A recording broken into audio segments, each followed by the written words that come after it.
Hello दोस्तों, मैं हूं ब्रिजेश मौर्य। आपका हमारे YouTube channel yes computer institute में स्वागत है। तो चलिए दोस्तों, आज मैं आपको बताने वाला हूं कि BA first year, BSc first year और BCom फर्स्ट ईयर का आप बोर्ड फॉर्म कैसे भरेंगे। इसके लिए आपको अपने वेब ब्राउज़र में आ जाना है और यहां पे आप टाइप करेंगे VBSPU। इसके बाद आप यहां से VBSPU वीर बहादुर सिंह पूर्वांचल यूनिवर्सिटी की ऑफिशियल वेबसाइट पर डाइवर्ट होंगे। यहाँ से यहाँ पे आपको देख रहे हैं कि एक वेबसाइट आपको दिखाई दे रही है, वीर बहादुर सिंह पूर्वांचल यूनिवर्सिटी जौनपुर। आपको इस पर क्लिक करना है। इस पर क्लिक करने के बाद आप यहाँ से क्लिक करेंगे click here to visit VBSPU regular website. इसके बाद यहाँ पे आपके सामने वीर बहादुर सिंह पूर्वांचल की ऑफिशियल वेबसाइट ओपन हो जाएगी। इसमें आप यहाँ से नीचे स्क्रॉल करेंगे और नीचे स्क्रॉल करने के बाद आपको यहाँ पे एग्जामिनेशन फॉर्म ऑप्शन दिखाई देगा। आपको इस पर क्लिक करना है। इसके बाद आप यहाँ से स्टूडेंट रजिस्ट्रेशन फॉर्म 2021-22 पे क्लिक करेंगे। यहाँ पे आप देख सकते हैं कि click here for new registration form for session 2021-22 of BA BSc BCom first semester only, यानी जो भी BA या BSc या BCom इन फर्स्ट सेमेस्टर के विद्यार्थी हैं वो अपना बोर्ड फॉर्म भर सकते हैं। इसके लिए आपको इस पर क्लिक करना है। इस पर क्लिक करने के बाद आप यहाँ से सेलेक्ट कोर्स या नेम ऑफ क्लास इसको चूज़ करेंगे। जैसे यदि अगर आप BA फर्स्ट ईयर में पढ़ रहे हैं तो आप इसको चूज़ करेंगे, BSc फर्स्ट ईयर में पढ़ रहे हैं तो आप इसे चूज़ करेंगे, BCom फर्स्ट ईयर में अगर आप पढ़ रहे हैं तो आप इसे चूज़ करेंगे। यहाँ से एक ऑप्शन चूज़ कर लेने के बाद आपको यहाँ से नीचे अपने कॉलेज का नेम चुनना है। यहाँ पे आप अपने कॉलेज का नेम खोज सकते हैं और यदि अगर आपको आपके कॉलेज ये जो कोड है ये अगर आपको याद है तो आप यहाँ से सर्च भी कर सकते हैं। जैसे मैं अपने कॉलेज का कोड यहाँ पे 298 लिखा। इसके बाद यहाँ पे देख सकते हैं कि मेरे विद्यालय का नाम यहाँ पे आ चुका है। इसे आप सेलेक्ट करेंगे। सेलेक्ट करने के बाद आप यहाँ से कैंडिडेट का नाम भरेंगे। आप यहाँ से इंग्लिश में भरेंगे और अभ्यर्थी का नाम यहाँ पे पूरा हिंदी में ऑटोमेटिक टाइप हो जाता है।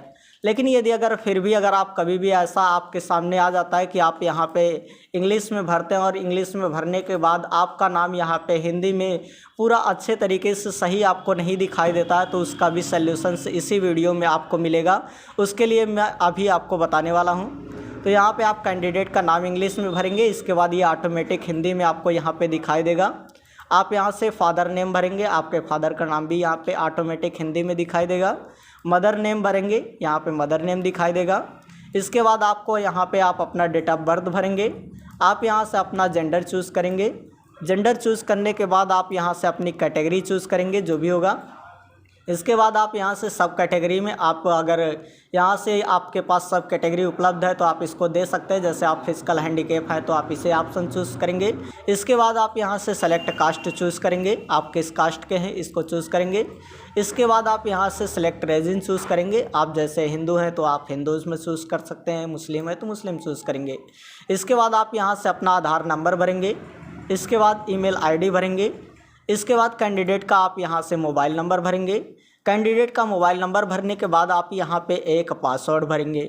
ये पासवर्ड आप किसी भी तरीके का बना सकते हैं। जैसे मान लीजिए एक कैपिटल लेटर बना सकते हैं, एक स्मॉल लेटर, एक आप स्पेशल कैरेक्टर और एक उसमें नंबर भी शामिल कर सकते हैं। तो आइए मैं आपको यहाँ पे दिखाने वाला हूँ कि यदि अगर आप मान लीजिए कैंडिडेट का नाम भरते हैं और कैंडिडेट का नाम अगर आप इंग्लिश में भरते हैं, अगर वो हिंदी में आपको गलत दिखाता है तो उसके लिए क्या करना पड़ेगा। जैसे मान लीजिए हम यहाँ से SITA लिखते हैं सीता। इसके बाद यहाँ से नीचे आएंगे तो यहाँ पर हमें ये सीता दिखाई देगा। अगर आपको यहाँ पे नहीं भी दिखाई देता है तो आप यहाँ पे कैंडिडेट का पूरा नाम यहाँ पे भर सकते हैं हिंदी में। इसे भरने के लिए क्या करना होगा, आपको यहाँ से प्लस टैब पे क्लिक करना है और प्लस टैब पे क्लिक करने के बाद आप यहाँ से सर्च करेंगे गूगल हिंदी। जैसे ही आप यहाँ से गूगल हिंदी सर्च करते हैं, इसके बाद आप इस पर क्लिक करेंगे। क्लिक करने के बाद यहाँ पे आपको एक ऑप्शन दिखाई देगा गूगल इनपुट उपकरण को ऑनलाइन आजमाएं। इस पर आपको क्लिक करना है। इसके बाद यहाँ पे जो भी आप चाहते हैं, जैसे मान लीजिए कि हमें SITA आपको सीता हिंदी में लिखना है तो आप यहाँ पे देख सकते हैं कि SITA मैंने लिखा। यहाँ पे हमें सीता भी दिखा रहा है और भी सीता भी दिखा रहा है और भी बहुत से हिंदी में हमें नाम दिखाई दे रहा है। जैसा भी आप नाम चाहते हैं उस पर क्लिक करेंगे। क्लिक करने के बाद इसको आप सेलेक्ट करके Ctrl+C यानी कंट्रोल के साथ C से कॉपी करेंगे और कॉपी करने के बाद आप यहाँ से रजिस्ट्रेशन फॉर्म में आएंगे और इसको यदि अगर ये यहाँ पे नहीं दिखाई देता है तो आप इसे कंट्रोल के साथ भी यानी पेस्ट भी कर सकते हैं।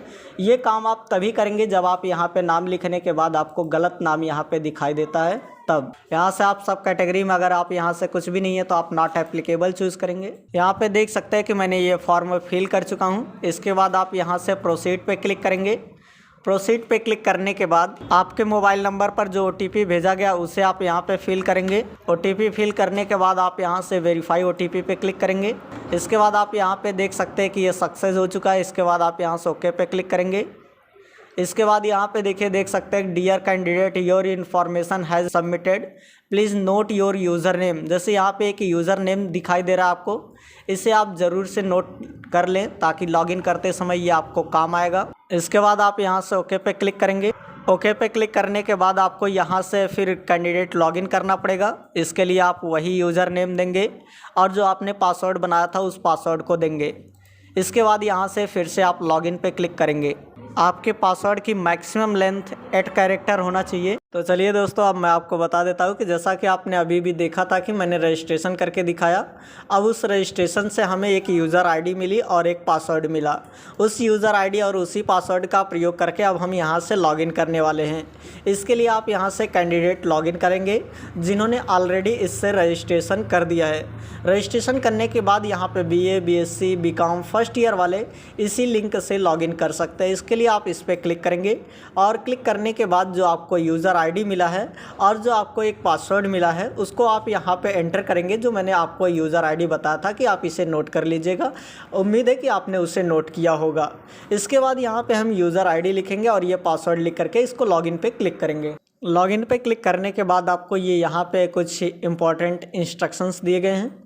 जैसे जो आप अपनी फ़ोटो यहाँ पे अपलोड करेंगे वो फ़ोटो मैक्सिमम 500 KB का होना चाहिए और जो आप सिग्नेचर करेंगे वो भी मैक्सिमम 500 KB का होना चाहिए। इसमें आपकी फ़ोटो और जो सिग्नेचर आप यहाँ पे अपलोड करेंगे वो थोड़ा साफ़ सुथरा होना चाहिए, अच्छी क्वालिटी का होना चाहिए, अच्छी तरह से दिखाई देना चाहिए। अथवा आप यहाँ पे कुछ इंस्ट्रक्शंस दिए गए इनको आप पढ़ सकते हैं।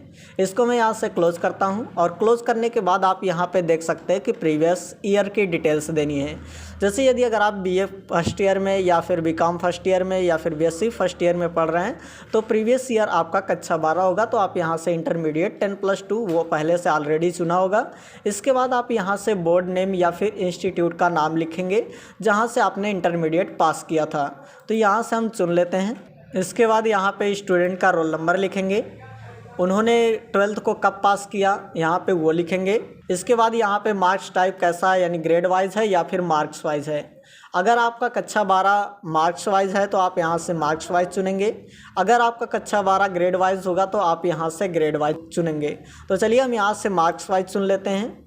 इसके बाद आपने कक्षा 12 में कितना मार्क पाया उसको आप लिखेंगे और टोटल कितना मार्क्स था आप इसे यहाँ पे लिखेंगे। इसके बाद यहाँ पे आप देख सकते हैं कि यहाँ पे मैंने कक्षा 12 चुना और बोर्ड या इंस्टीट्यूट का नाम चुना, रोल नंबर चुना जो 12 की क्लास में था, पासिंग ईयर चुन लिया। इसके बाद यहाँ पे मार्क्स टाइप में मैंने मार्क्स वाइज चुना, कितना मार्क्स पाया था इसको लिखा। इसके बाद टोटल मार्क्स कितना था इसको लिखा। अब यहाँ से आपको पेपर चुनना होगा कि आपने कक्षा 12 में ऐसे कौन कौन से पेपर थे जिसको आपने अटेंड किया था और उस पेपर में आपने यहाँ पे कितना नंबर पाया आप उसे लिखेंगे और उसके लिए आपको कितना मैक्सिमम मार्क मिला था, मैक्सिमम मार्क उसका कितना था आप इसे यहाँ पे लिखेंगे। जैसे यहाँ पे पेपर फर्स्ट में मैं यहाँ पे चुन लेता हूँ, जैसे चुन लेते हैं यहाँ से हिंदी, और हिंदी चुनने के लिए आप यहाँ से H प्रेस करेंगे और H प्रेस करने के बाद यहाँ पे हिंदी ऑप्शन आपको दिखाई देगा, आप इस पर क्लिक करेंगे और यहाँ पे ऑब्टेन्ड मार्क में इन्होंने हिंदी में कितना नंबर पाया और टोटल मार्क्स हिंदी के लिए कितना डिफाइन किया गया था आप इसे लिखेंगे। इसी तरह से हिंदी के बाद अगर इन्होंने इंग्लिश लिया था तो यहाँ से आप इंग्लिश चूज़ करेंगे। तो इस तरह से जितने भी इन्होंने सब्जेक्ट में पास किए थे आप उस नंबर को आप यहाँ पे लिखते रहेंगे और उनके नंबर को आप यहाँ पे एडेड भी करते रहेंगे। तो यहाँ से चलिए हम इसको इंग्लिश यहाँ से चूज़ कर लेते हैं। इंग्लिश चूज़ करने के बाद इंग्लिश में इन्होंने कितने नंबर पाए और ये मैक्सिमम मार्क कितना था इसको भी दे देते हैं। इसके बाद और भी आप सब्जेक्ट यहाँ से चूज़ कर लेंगे। इसके बाद ये ऑब्टेन्ड मार्क लिख लेंगे, इसके बाद मैक्सिमम मार्क को लिख लेंगे। इसके बाद जैसा कि आप देख सकते हैं कि यहाँ पे मैंने पेपर 1 पे हिंदी चुना, पेपर 2 पे यहाँ पे इंग्लिश, पेपर 3 मैथमेटिक्स, पेपर 4 में फिजिक्स और पेपर 5 में केमिस्ट्री चुना। और इन्होंने हिंदी में कितना नंबर पाया था, इंग्लिश में कितना नंबर, मैथमेटिक्स में कितना नंबर, फिजिक्स में, केमिस्ट्री में कितना नंबर पाए थे, इसको मैंने लिखा। और यहाँ पे मैक्सिमम मार्क उसके लिए कितने दिए गए थे, इसको भी मैंने लिख दिया। अब यहाँ से आप नीचे स्क्रॉल करेंगे और नीचे स्क्रॉल करने के बाद आपको यहाँ पे मेलिंग एड्रेस देनी है कैंडिडेट की। जैसे मेलिंग एड्रेस में यहाँ पे उसका कंप्लीट एड्रेस लिखेंगे, उसकी विलेज और उसका पोस्ट कहाँ पे है। आप उसका यहाँ से स्टेट चुनेंगे, उसके डिस्ट्रिक्ट चुनेंगे, उसका पिन कोड लिखेंगे। इसके बाद जैसा कि आप देख सकते हैं कि यहाँ पे मैंने मेलिंग एड्रेस फिल कर दिया, उसका विलेज एंड पोस्ट लिखा, इसके बाद स्टेट, डिस्ट्रिक्ट, पिन कोड। इसके बाद यहाँ पे जैसे ही आप सही का टिक करेंगे यहाँ पे वही एड्रेस फिल हो जाएगा। इसके बाद फिर से आपको नीचे आना है। नीचे आने के बाद अब आपको यहाँ पे फ़ोटो अपलोड करना है और सिग्नेचर अपलोड करनी है। इसके लिए कुछ यहाँ पे इंस्ट्रक्शंस दिए गए हैं, आप इसे पढ़ कर के ही अपलोड करें। इसके बाद नीचे आएंगे, नीचे आने के बाद देखिए फ़ोटो अपलोड करने के लिए आपके पास फ़ोटो अगर आपने पहले से रखा होगा तो आप यहाँ से चूज़ फाइल पे क्लिक करेंगे।